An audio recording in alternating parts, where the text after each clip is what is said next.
Hi, previously I mentioned the use of intermittent urinary catheters. I decided to spend a little more time on this issue because of the frequency of urinary tract infections that can accompany the improper or even proper use of these catheters.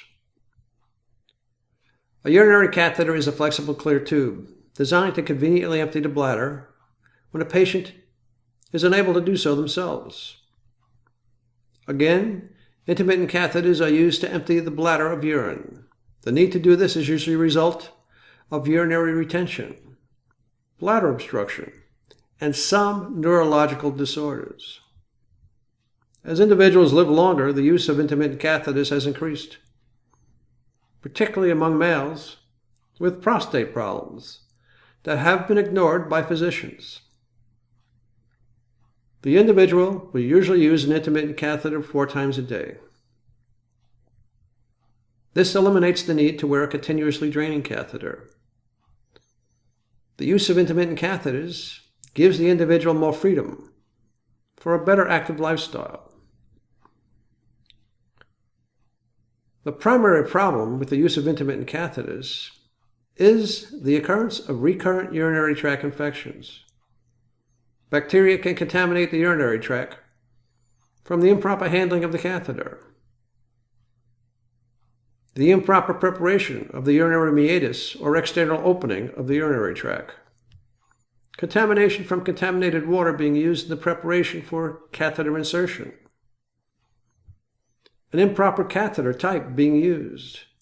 And there are many more reasons for contamination or potential contamination. The first step in reducing potential urinary tract infections is to select a proper catheter. Select one that is pre-lubricated. This will ensure that you do not have to lubricate the catheter yourself. Self-lubrication is a potential source of contamination.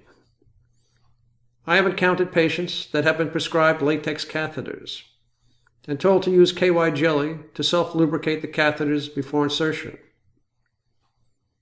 This almost guarantees the contamination of the catheter and a high frequency of recurrent urinary tract infections for the patient. It doesn't matter if the KY jelly comes from individual packets or from a tube. Make sure the catheter allows you to insert the catheter into the meatus without having to touch the lubricated catheter directly. This will again reduce potential contamination. The Cure medical catheter pictured here has a simple blue sleeve that surrounds it. It allows an individual to control the insertion of the catheter without having to touch the catheter directly. A simple fix that I think is genius. It works to reduce the frequency of infections caused by contamination of the catheter. The second step is to organize the toilet area so that all your catheters, cleansers, wipes, etc. are easily reached and ready to be used.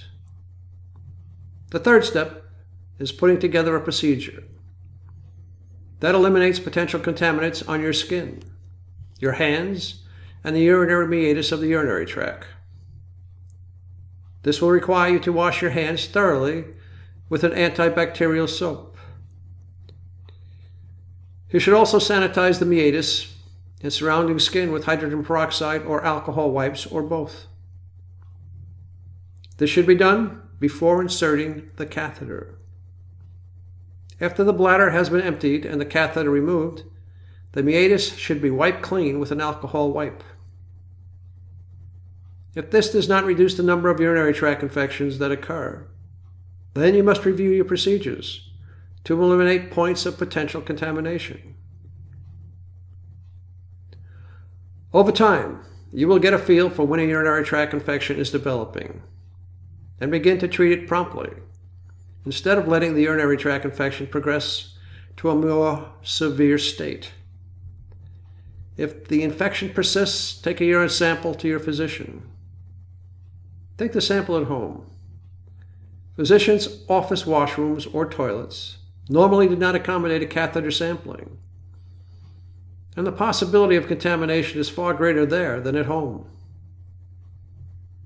If you are unsure of what to do, ask your urologist or primary care physician to connect you with an individual who counsels patients on intermittent catheter use.